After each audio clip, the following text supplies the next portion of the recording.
గడ్కరీ గారికి లెటర్ పెట్టించినారు, అందరికీ లెటర్ పెట్టినారు. బట్ స్టిల్ అదే ఎందుకు రిపీట్ అవుతుంది? అంత ప్రెషర్ ఏముంది ఇదే చేయాలని? ఎగ్జిస్టింగ్ రోడ్ ఆల్రెడీ ఉంది.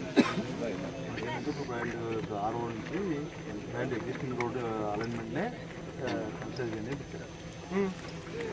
ఎగ్జిస్టింగ్ రోడ్ అది వీళ్ళు అడిగేది కూడా అదే కదా, అలైన్మెంట్ మాకు ఏదైతే అలైన్మెంట్ ఎందుకు అని. మీకు ఇప్పుడు గవర్నమెంట్కి డబ్బు సేవ్ అవుతుంది.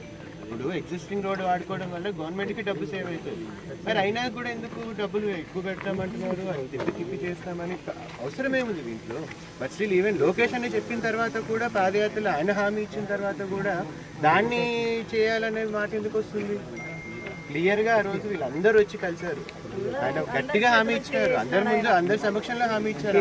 కూర్చోబెట్టి చాలా సేపు గంట సేపు కర్ణాల్లో కూర్చొని లేదు మేము జరపని సపోర్ట్ చేస్తామని చెప్పినారు, లెటర్ కూడా పెట్టారు. బట్ స్టిల్ అన్న చెప్పిన తర్వాత కూడా ఇప్పుడు ఎందుకు జరుగుతుంది? యాంటీ గవర్నమెంట్లో చేస్తున్నారంటే అవును అనుకోవచ్చు. ఈరోజు తెలుగుదేశం ప్రభుత్వం వచ్చిన తర్వాత కూడా చేయడం ఎందుకు?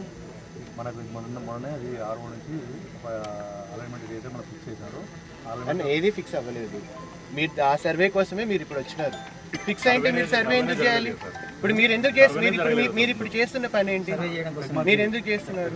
సర్వే ఎక్కడి నుంచి సర్వే జరిగింది, మీరు ఎట్లా మార్కింగ్ ఇస్తారు? ఫస్ట్ సర్వే జరగాలి కదా. సర్వే ఎప్పుడు చేశారు? మాకు తెలిసి సర్వే జరగలేదు ఎప్పుడు కూడా. సర్వే జరగనప్పుడు